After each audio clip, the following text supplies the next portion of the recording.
ते मोक्षामि समय पाहुर मिलमो सुध केवली भणिदम नमः समय साराय स्वानुभूत्या चकासते चित् स्वभावाय भावाय सर्वभावांतरक्षिदे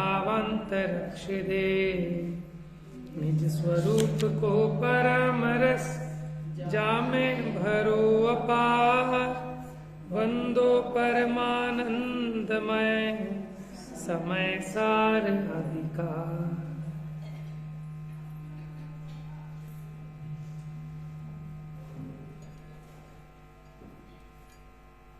कौन सा कलश चला था? 52 चला था। क्या चला था 52 में? कि आत्मा अस्तित्व रूप है? अस्तित्व रूप है, अस्तित्व की बात चली थी। इसके पहले एक अनेकत्व की बात चली थी।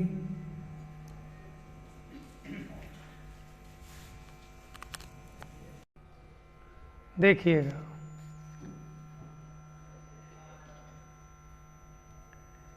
पेज नंबर 939, कलश था 252 नंबर का। भावार्थ देखो सबसे नीचे, श्लोकार्थ के नीचे भावार्थ मिल गया। एकांती बाह्य परद्रव्य को प्रत्यक्ष देखकर उसके अस्तित्व को तो मानता है? क्योंकि ये सब जितने पर पदार्थ हैं ये तो इंद्रिय ज्ञान से प्रत्यक्ष दिखाई दे रहे हैं इसको, तो इनके अस्तित्व को तो मानता है, परंतु अपने आत्म द्रव्य को इंद्रिय प्रत्यक्ष नहीं देखता, क्योंकि इंद्रिय का विषय नहीं है, तो इसको इंद्रियों से तो दिखाई देने वाला है नहीं। इसलिए उसे शून्य मानकर आत्मा का नाश करता है। सियादवादी तो ज्ञान रूपी तेज से, माने इसका जो चैतन्य प्रकाश है, उससे अपने आत्मा का माने स्वद्रव्य से अस्तित्व अवलोकन करता है, इसलिए जीता है। तो ये भंग क्या हुआ कि स्वद्रव्य से अस्तित्व, फिर आएगा स्वक्षेत्र से अस्तित्व, फिर स्वकाल से अस्तित्व, फिर स्वभाव से अस्तित्व, ऐसे ही परद्रव्य से नास्तित्व। अब कोई अज्ञानी ऐसा होगा, ये तो अपने को मान नहीं रहा था कुछ भी, समस्त पर पदार्थों को ही जान रहा था और इनकी सत्ता को मान रहा था। कोई ऐसा भी होगा कि जो एकमात्र अपनी सत्ता ही मानेगा सबको, तो कहेगा ये सब जो है मैं ही हूँ, एको ब्रह्म है, द्वितीयो नास्ति, कि एक मैं ही हूँ, बाकी सब कुछ नहीं है, ये सब मेरा ही प्रसार है, तो उसको मेरा ही अंश है। तो उसको कहेंगे कि नहीं, परद्रव्य में तेरा अस्तित्व नहीं है, तो उसको परद्रव्य में अस्तित्व नहीं है ऐसा बोलो, या फिर इसको इजी ऐसा बोल दो, नास्तित्व है, न अस्तित्व, तो नास्तित्व। ठीक है, तो स्वद्रव्य से अस्ति और परद्रव्य से नास्ति। कलश टीका देखते हैं इसकी।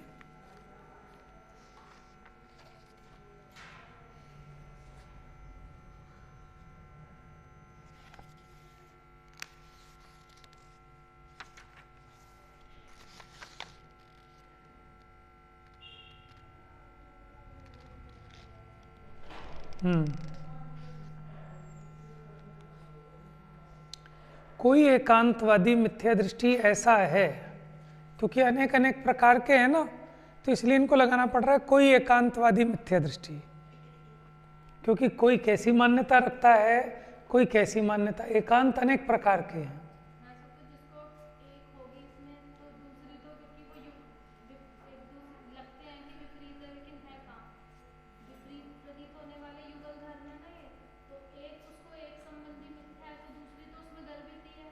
वो बात ठीक है, लेकिन वो तो सिर्फ एक ही अंश मान रहा है, पर्याय रूप ही मान रहा है वस्तु को सर्वथा, वो तो द्रव्य रूप मान ही नहीं रहा, तभी तो उसको एकांती कह रहे हैं। है ना। तुम्हारा कहने का मतलब ये है कि अगर इसको इसका एकांत है तो उसे बाकी सब भी एकांत होंगे, कि ऐसा नहीं है। यहाँ पर एकांत इसीलिए कह रहे हैं क्योंकि बाकी सबको नहीं मान रहा। वो जो बाकी सब वाला है ना, वो अनेकांती कहलाएगा, लेकिन वो मिथ्या अनेकांती कहलाएगा। पूछो क्या पूछ रहे हो? जैसे जो स्वद्रव्य से अस्थि नहीं मान रहा, तो उसमें ये तो गर्भित ही है कि वो परद्रव्य से नास्ति भी नहीं मान रहा, क्योंकि जब अपनी स्वद्रव्य में उसका अस्तित्व है तो बाहर के परद्रव्यों में नहीं है, ऐसा भी तो नहीं मान रहा ना। वो तो गर्भित ही है उसमें। अलग अलग गिनाना है ना सारे से विषय। देखो, अलग अलग इसलिए गिनाना पड़ रहा है कि किसी के किसी टाइप का मिथ्यात्व है, किसी के किसी टाइप का। जैसे अभी हम अस्तित्व और नास्तित्व की कह रहे हैं, तो एक की भूल तो ऐसी है कि इन सबका अस्तित्व तो मान रहा है लेकिन अपना नहीं मान रहा। दूसरे की भूल कैसी है? अपना तो मान रहा है लेकिन अपना सर्वथा मान रहा है, हर जगह अपना अस्तित्व मान रहा है, अपना नास्तित्व नहीं मान रहा। एक कोई मानना, बाकी किसी को मान ही नहीं। हाँ, तो इसलिए उसे उसका जो अस्तित्व को नहीं मान रहा उसको अस्तित्व की मुख्यता से समझा रहे हैं, जो नास्तित्व को नहीं मान रहा उसको नास्तित्व धर्म की मुख्यता से समझा रहे हैं। हाँ, ये आप कह सकते हो कि जिसको किसी भी एक टाइप का एकांत है वो पूरा मिथ्या दृष्टि है, अधूरा मिथ्या दृष्टि नहीं। आप ये नहीं कह सकते कि जरा सही तो मिथ्या दृष्टि है, कि मिथ्या दृष्टि तो पूरा ही हो गया। बात समझ में आई? उसके लिए उदाहरण देते हैं ना कि जिसको नींबू की खबर नहीं है, वो संतरा लाया तो मतलब उसको संतरे की भी नहीं है। बराबर। एक ही चीज की खबर नहीं है तो पूरी नहीं है ना।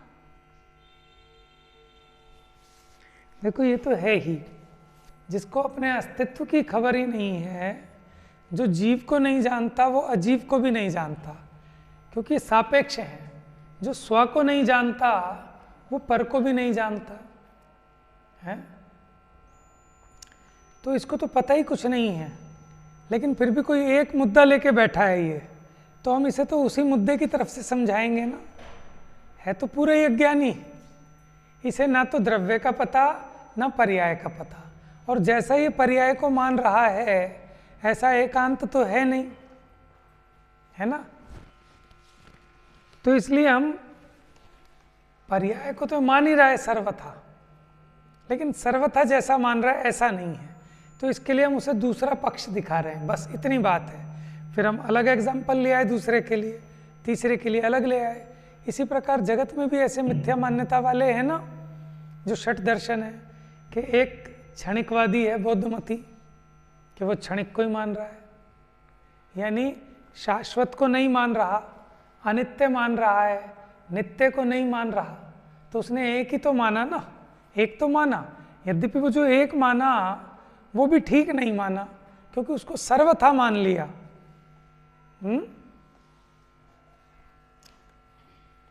तो आचार्य देव ने तो अपने में जिस भी संबंधी मिथ्या मान्यता उसको दूर कर लेना, लेकिन बाकियों को भी जानना जरूरी है, क्योंकि प्रच्छन्न रूप से भले वो उदित ना हो, हमारे अंदर कैसे रह सकती है कि साहब वो तो एकांती था, तो मैं तो अनेकांती हूँ, तो मैं नित्य भी मानूंगा अनित्य भी मानूंगा। जैसे आपने वो दृष्टांत सुना है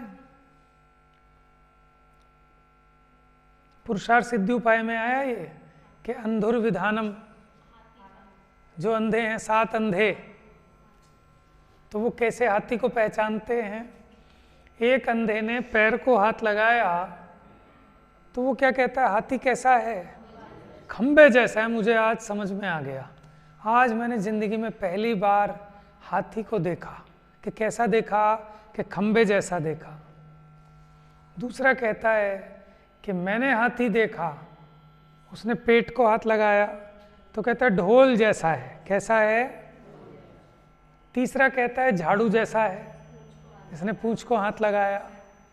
एक कहता है सूप जैसा है, कान जो हिलते हैं उसके।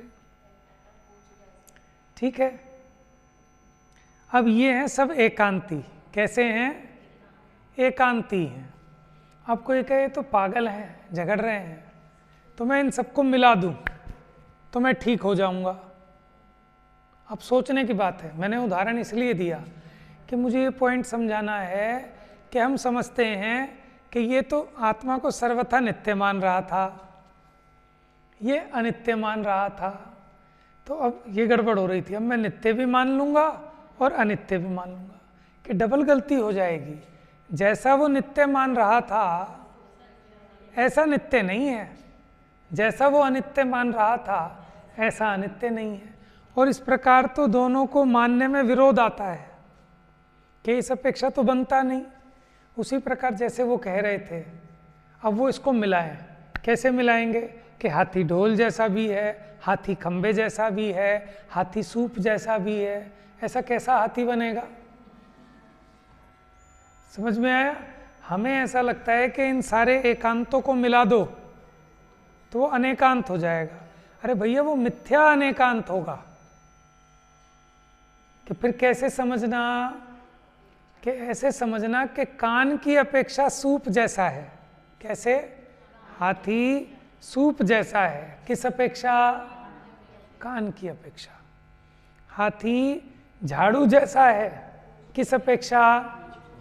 पूंछ की अपेक्षा।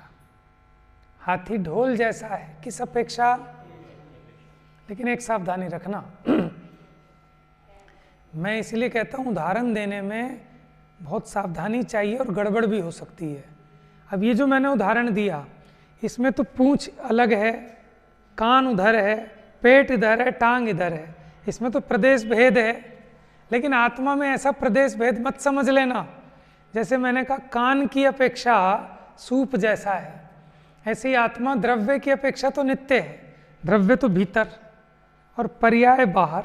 ऐसे जैसे उसका कान यहाँ है, पैर यहाँ है, पूंछ वहाँ है, ऐसा आत्मा में मत लगा लेना। वो पूरा का पूरा आत्मा ही, ये हमारी मजबूरी है ना, हम समझाएं कैसे? तो समझाने के लिए हमें ऐसा उदाहरण देना पड़ा। हमने क्या, आचार्य देव ने दिया है, अमृत चंद्र आचार्य ने पुरुषार्थ सिद्धि उपाय में, ठीक है। लेकिन उदाहरण एक देश घटित होता है, लेकिन आत्मा पर ऐसे लगाएं कि द्रव्य की अपेक्षा आत्मा नित्य है। अच्छा, अब इसको कैसे बोलेंगे? आत्मा नित्य है द्रव्य अपेक्षा, आत्मा अनित्य है पर्याय अपेक्षा। तो फिर क्या बात हो गई कि ये जो बौद्धमती हैं, ये आत्मा को अनित्य मानते थे, सर्वथा अनित्य मानते थे, ठीक है। और ये दूसरे मत वाला है, ये नित्य मानते थे। तो हम दोनों से दोस्ती कर लें, ये दोनों भी राजी हो जाएंगे और हमारा काम हो जाएगा।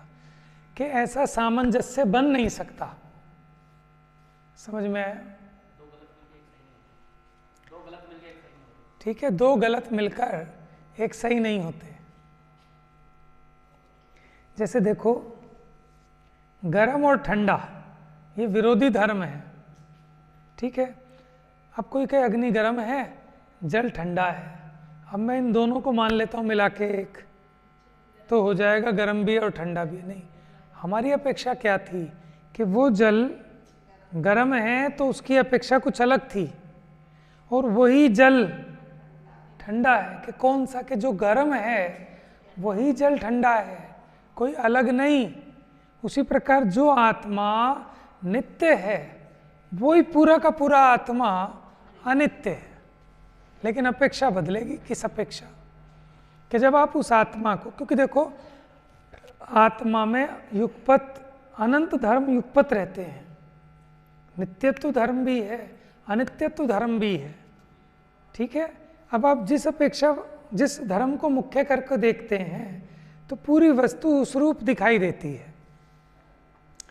जैसे कोई एक व्यक्ति पिता भी है, डॉक्टर भी है, तो जिस समय आप उसको डॉक्टर धर्म की मुख्यता से देखेंगे तो ऐसा नहीं कि वो आधा डॉक्टर दिखाई देगा, कि वो पूरा ही डॉक्टर दिखाई देगा। और जिस समय पिता रूप धर्म की अपेक्षा देखेंगे तो पूरा का पूरा पिता है। क्योंकि हम गड़बड़ ये करते हैं, हमें लगता है कथनचित का मतलब कुछ नहीं होता, किसी अपेक्षा होता है, ठीक है। और वो पूरी वस्तु के संबंध में है कि वो पूरा का पूरा आत्मा किसी अपेक्षा एक है और किसी अपेक्षा अनेक। क्योंकि ऐसे वो दो भेद तो उसमें ऐसे कर नहीं सकते आप अलग अलग। अच्छा, भेद पे भी अनेकांत है कि एकांत कोई माने कि आत्मा अभेद है, सो भी ठीक नहीं। और एकांत कोई ऐसा माने कि आत्मा भेद रूप है, माने आत्मा में द्रव्य पर्याय ये भेद हैं कि नहीं है, कि कथनचित हैं और कथनचित नहीं है। कि नहीं कैसे हैं? जैसे मिठाई और बर्फी, मिठाई और बर्फी इनमें भेद हैं कि नहीं? समझ में आ रही है आपको बात कि कैसे है और कैसे नहीं है? क्या अंतर है कि ये जो बर्फी है ना, वो बच्चे को दी, उसने उसका गोल लड्डू बना लिया, तो बर्फी तो नष्ट हो गई, लेकिन मिठाई तो फिर भी है। समझ रहे हो? तो ये दो चीज़ें अलग अलग हो गई ना। ये अपेक्षा है कि इस अपेक्षा देखें तो मिठाई तो नष्ट नहीं होती, लेकिन बर्फी नष्ट होकर लड्डू रूप हो गई। तो इस अपेक्षा देखें तो मिठाई नष्ट हो गई, किस अपेक्षा? बर्फी की अपेक्षा नष्ट हो गई। हाँ, और मिठाई उत्पन्न हो गई किस अपेक्षा? लड्डू की अपेक्षा। और एक अपेक्षा देखें भैया, क्या उत्पन्न हुई और क्या नष्ट हुई? वही की वही तो है। बात समझ में आ रही है आपको? कोई माने इसमें कंफ्यूज होने की ज़रूरत नहीं है। और ये बहुत इम्पोर्टेंट विषय है। अगर आप एक दिन के भी प्रवचन में रोज यही बात आ रही है और यही आएगी, लेकिन समझ में आनी बहुत ज़रूरी है। मुझे अभी भी लग रही है कि कठिन है, इसमें और समझने की ज़रूरत है। ठीक है, तो अभी चलेगी और 6-8 दिन जो भी चलेंगी। चलिए पढ़ता हूँ इसको एक बार। भावार्थ इस प्रकार है कि कोई एकांतवादी मिथ्या दृष्टि ऐसा है। कोई का अर्थ समझ में आया? सब एक जैसे नहीं है। अब किसी एक पर्टिकुलर मिथ्या दृष्टि एकांति की बात है कि जिसको ऐसा एकांत है, किसी दूसरे को एक अलग टाइप का एकांत है, कि जो पर्याय मात्र को वस्तु रूप मानता है। बस कि जो पर्याय मात्र है कि उतना ही वो वस्तु का स्वरूप है। इसलिए ज्ञेय को जानते हुए ज्ञेयाकार परिणमी है जो ज्ञान की पर्याय। क्या कहा? ज्ञेयों को जानते हुए ज्ञेयाकार रूप परिणमी है ज्ञान की पर्याय। थोड़े शब्द कठिन लग सकते हैं, मैं इसलिए बहुत धीरे धीरे बोल रहा हूँ। नहीं समझ में आए तो आप पूछने के लिए स्वतंत्र हैं।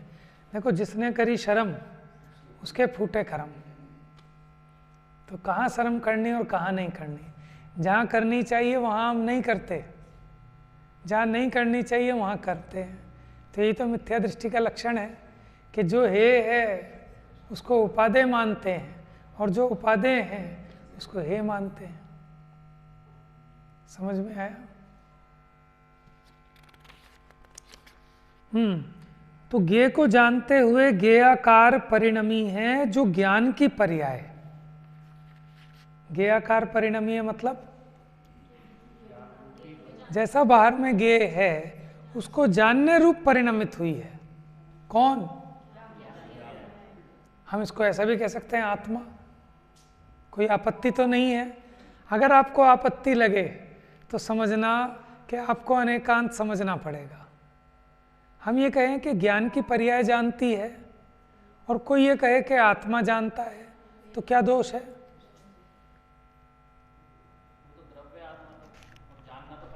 हाँ, हम आप ये बताओ, आत्मा जानता है, इसमें क्या आपत्ति है बताओ? हाँ, यही तो समझना है ना हमें। हमें क्या लगता है कि पर्याय अलग चीज है और द्रव्य अलग चीज है। जैसे मैंने अभी मिठाई का और बर्फी का उदाहरण दिया, वो अलग अलग थोड़ी ना है। देखो, आत्मा ये जो जानता है उसका ये जानना ही तो पर्याय है। क्यों? कि किसी द्रव्य के कार्य को पर्याय कहते हैं। किसके परिणमन को पर्याय कहते हैं? हालांकि उसमें लिखा कि गुणों के परिणमन को पर्याय कहते हैं। तो गुण क्या है? गुण किसे कहते हैं? आए नहीं भैया, उस दिन बता रहे थे। नहीं, देखो कैसे द्रव्य के संपूर्ण भागों में पाए जाए। संपूर्ण भागों में पाया जा रहा है। कोई भाग ऐसा नहीं है द्रव्य का कि जिसमें वो गुण ना हो, और उसकी सब अवस्थाओं में पाया जा रहा है। जैसे नमक है, नमक का एक डला लिया आपने, तो आप उसका कोई एक ऐसा भाग बताओ कि जहाँ खारापन ना हो, नहीं है ना ऐसा कोई भाग। अच्छा, अब आपने नमकीन मट्ठी बनाई, नमकीन कचौड़ी बनाई, नमकीन दाल बनाई, तो सब उसकी अवस्थाएं समझ लो मोटे रूप में। तो ऐसी कौन सी अवस्था है कि जिसमें वो नमकीन पना नहीं है, कि कोई अवस्था नहीं है? तो जो उसकी सर्व अवस्थाओं में, सर्व अवस्थाओं माने सब पर्यायों में, सब दशाओं में और सब भागों में माने उसके पूर्ण क्षेत्र में पाया जाए, उसको गुण कहते हैं। ठीक है, तो जो आत्मा द्रव्य है उसके सभी प्रदेशों पे, अलग अलग नहीं, एक अखंड ज्ञान वो सारे प्रदेशों में है और इसकी समस्त अवस्थाओं में है। ठीक है, हमें क्या लगता है, जैसे शतरंज में गोटियां रखते हैं ना, ऐसे आत्मा में कोई गुण रखे हैं क्या कि उसके सारे प्रदेशों पे रख दो? ऐसे नहीं है। गुण माने होता है क्वालिटी।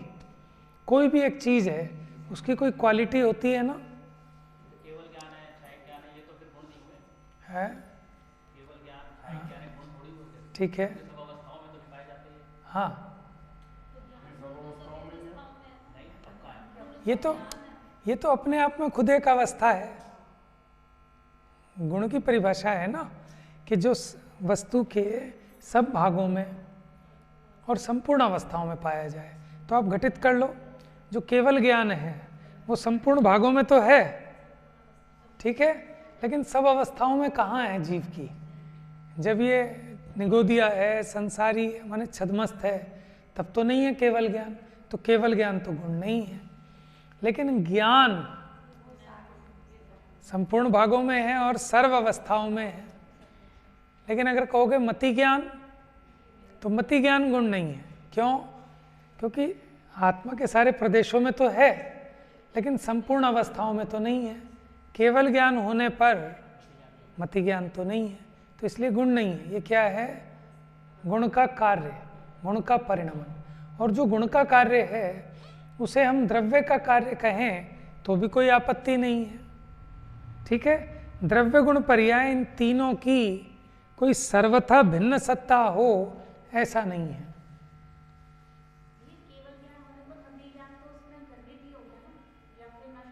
देखो मति ज्ञान किसे कहते हैं बताओ, बताओ भैया। जो इंद्रिय और मन के निमित्त से जानता है, परोक्ष जानता है, ठीक है, बहुत लिमिटेड जानता है, उसको कहते हैं मति ज्ञान। तो इसलिए हम मति ज्ञान तो अब नहीं कह सकते इसको। यद्यपि 1 रुपये में मति ज्ञान के इंद्रिय और मन के निमित्त से, ठीक है, जो जानता है उसको मति ज्ञान कहते हैं। मति ज्ञान परोक्ष जानता है, ठीक है, लेकिन केवल ज्ञान तो परोक्ष नहीं जानता, इंद्रिय और मन के निमित्त से तो नहीं जानता। लेकिन जैसे हमने कहा चवन्नी है और 1 रुपया है, 1 रुपये में चवन्नी गर्भित है कि नहीं? माने मति ज्ञान जिस विषय को जानता था उस विषय को केवल ज्ञान तो जानता ही है, ठीक है। तो इसलिए केवल ज्ञान होने पर मति ज्ञान की जरूरत नहीं है, उस अपेक्षा गर्भित है। लेकिन मति ज्ञान अधूरा ज्ञान है, अपूर्ण ज्ञान है, परोक्ष ज्ञान है। केवल ज्ञान संपूर्ण ज्ञान है। ज्ञान कितने होते हैं? गलत, गलत, ज्ञान एक ही है। मूल गाथा है 200 नंबर के आसपास कि ज्ञान एक है, ठीक है। अब उसको 5 नाम क्यों मिले? कि ज्ञान तो वही। अच्छा, जैसे मैं एक हूँ, लेकिन मेरा बच्चा मुझे पापा कहता है, मेरे पापा मुझे बेटा कहते हैं, ठीक है, मेरे सबॉर्डिनेट मुझे सर कहते हैं, और मेरे जो ऑफिसर हैं वो मुझे सबॉर्डिनेट कहते हैं। तो मैं 5 रूप हूँ क्या कि 1 रूप हूँ? ठीक है, उसी प्रकार ज्ञान तो एक ही है, लेकिन अब उस ज्ञान का निरूपण 5 प्रकार से है। कि कैसे 5 प्रकार से? जब वही ज्ञान इंद्रिय और मन के निमित्त से जाने तो उस ज्ञान को क्या कहते हैं? मति ज्ञान। ठीक है, अब उसका विषय और थोड़ा बढ़ जाए, मति ज्ञान के द्वारा जाने गए पदार्थ के संबंध से और विशेष जाने, तब उस ज्ञान को नाम क्या मिल गया? वही ज्ञान जब माने रूपी पदार्थों को प्रत्यक्ष जाने तो उसका नाम अवधि ज्ञान। माने जब ऐसा जाने तब वैसा जाने। ठीक है, और जब वो बिना किसी इंद्रिय और मन के निमित्त के एक समय में 3 लोक 3 काल को सबको एक साथ जाने, तो ये नाम तो उसको ज्ञान को ज्ञ के आधार पर 5 नाम दिए कि इसको जाने, इसको जाने के, इसको जाने के, सबको जाने, वो केवल ज्ञान। तो ये तो उसको जो 5 भेद खड़े किए वो ज्ञ के आधार पर, उसके विषय के आधार पर। लेकिन ज्ञान तो एक है जिसको कहते हैं सहज ज्ञान, अखंड ज्ञान, वो अनुभूति में मुख्य करने लायक है। क्योंकि अगर हम इन ज्ञानों को मुख्य करते हैं ना तो वो ज्ञ की मुख्यता आती है। जैसे पंडित टोडरमल जी ने 3रा अध्याय शायद, उसमें क्या लिखा कि मैं नाक से फूल को सूंघता हूँ, कान से संगीत को सुनता हूँ, जिह्वा से रस को, मिठास को चखता हूँ, आँखों से नृत्य को देखता हूँ। तो इसमें गड़बड़ क्या हुई? जब इंद्रियों से जाना तो इन इंद्रियों में वो जो इनके विषय हैं उनकी मुख्यता भाषित होती है कि आँखों से मैंने नृत्य देखा, कानों से मैंने संगीत सुना। तो जो 5 इंद्रियों के विषय हैं उसकी ही मुख्यता भाषित होती है इसको। जबकि है कैसा स्वरूप? देखो समझना इसको। इसको ये लगता है कि मैंने नाक से सूंघा, सूंघा मतलब कि मैंने उसका भोग किया, कान से सुना, आँखों से देखा। जबकि स्वरूप क्या है कि मैंने सूंघ कर जाना, मैंने सुनकर जाना, मैंने देखकर जाना, मैंने चखकर जाना, मैंने छूकर जाना। तो मैंने जाना जाना जाना, तो इसमें ज्ञान की मुख्यता होती है। और जब मैं कहता हूँ मैंने चखा, मैंने सूंघा, कहने की बात नहीं, मानता है ऐसा ही है।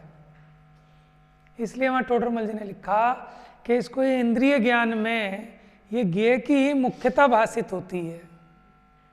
ठीक है, और उसमें आसक्ति बनी रहती है।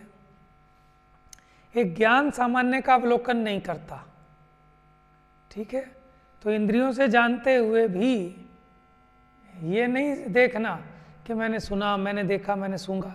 मैं जानता हूँ, जाना, आँखों से निमित्त है आँखें, तो हमने जाना, कानों से रसगुल्ला खाया ना, जीभ से चखा कि जाना। लेकिन इसको चखने की मुख्यता रहती है कि ओढ़ लाओ, ओढ़ लाओ, ओढ़ लाओ। क्यों? कि चखने में मजा आता है। एक तरह से मकान की 5 खिड़कियां हो, हाँ, खिड़की से अब बताओ जानने वाला कौन है? जानने वाला तो एक है, कभी इस खिड़की से, कभी इस खिड़की से, कभी इस खिड़की से, कभी इस खिड़की से। और आप कह दो कि 5 भेद हैं क्योंकि 5 इंद्रियों से जानता है। कैसे नहीं? बात समझ में आ रही है आपको? और देख लो, जैसे मोक्ष मार्ग एक प्रकार का है कि 2 प्रकार का? जिनवाणी में तो गिना है, एक व्यवहार मोक्ष मार्ग और एक निश्चय मोक्ष मार्ग। तो मोक्ष मार्ग 2 प्रकार का नहीं है, मोक्ष मार्ग तो एक ही प्रकार का है, लेकिन उसका निरूपण 2 प्रकार से किया। ठीक है, चलिए इसको पढ़ते हैं। तो जो पर्याय मात्र को वस्तु रूप मानता है, बस इतना मात्र, यही वस्तु है, इसलिए ज्ञ को जानते हुए ज्ञेयाकार परिणमी है जो ज्ञान की पर्याय। क्या? ज्ञ को जानते हुए जो ज्ञेयाकार रूप परिणमी है, कौन? ज्ञान की पर्याय। उसका ज्ञ के अस्तित्वपने से अस्तित्वपना मानता है। माने ज्ञान की पर्याय की अपने स्वरूप से सत्ता नहीं मानता। किससे सत्ता मानता है? जैसे आपने गुलाब जामुन चखा तो आपको जो ज्ञान हुआ ना, आपको लगता है कि मेरे ज्ञान का अस्तित्व है। आपको क्या लगता है कि रसगुल्ले से, रसगुल्ले का अस्तित्व है, रसगुल्ले से ही मिठास का ज्ञान हुआ है। तो उसने अपने ज्ञान को तो कर दिया जीरो। और वो जो परद्रव्य है, वो जो रसगुल्ला है, उसी को सब कुछ मान लिया। तो इसने क्या किया कि ज्ञेय का अस्तित्व तो माना, लेकिन ज्ञान का अस्तित्व नहीं माना। तो उसको ज्ञान का अस्तित्व दिखाते हैं कि तू स्वद्रव्य से सत्ता रूप है, ज्ञेय के कारण तेरा अस्तित्व नहीं है। तेरा अस्तित्व किससे है? अपने स्वरूप से अस्तित्व है। स्वरूप में 4 बातें होती हैं, कौन कौन सी? स्वरूप 4 चीजों को मिलकर बनता है, स्वद्रव्य, स्वक्षेत्र, स्वकाल, स्वभाव।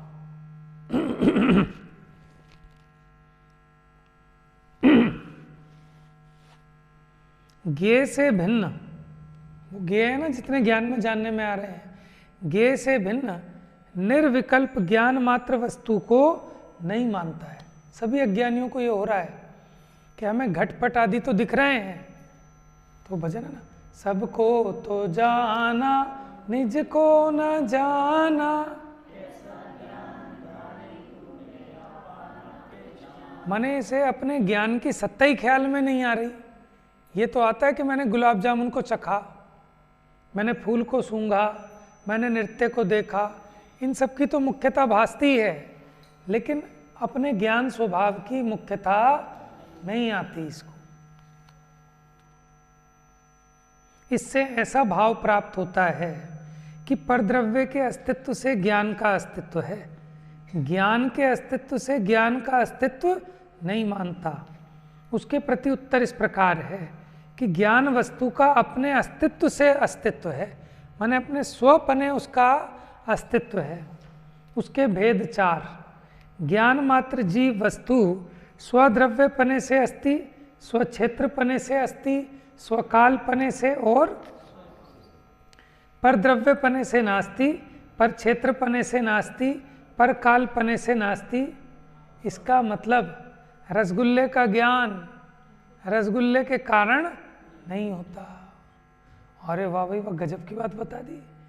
बिना रसगुल्ले के रसगुल्ले का ज्ञान होता है कि हाँ, तो फिर तो पैसे खर्चने की भी जरूरत नहीं, पेट पे बोझा बढ़ाने की भी जरूरत नहीं। बात समझ में आ रही है? उनका लक्षण, अब देखो ये 4 लक्षण बताएंगे। स्वद्रव्य क्या है, स्वक्षेत्र क्या है, स्वकाल क्या है और स्वभाव क्या है। जल्दबाजी नहीं, धीरे धीरे समझते हैं। कठिन है लेकिन घबराना नहीं, पूछ लेना नहीं आए तो, लेकिन जब रोज रोज चलेंगी तो समझ में आ ही जाएगा। देखो कुछ लोग तो ऐसे होते हैं, नीति का वाक्य है, कुछ लोग ऐसे होते हैं कि जो डर के मारे काम का प्रारंभ भी नहीं करते, वो तो अधम है। कुछ लोग ऐसे होते हैं कि काम का प्रारंभ तो करते हैं लेकिन बीच में अधूरा छोड़ देते हैं, ठीक है, वो मध्यम हो गए। और कुछ ऐसे हैं कि जो काम प्रारंभ भी करते हैं और काम को अंजाम दिए बिना उसे छोड़ते नहीं हैं, वो उत्तम है। समझ में अब हमें कौन सी कैटेगरी में रहना है, जघन्य में, मध्यम में कि उत्तम में, ठीक है ना।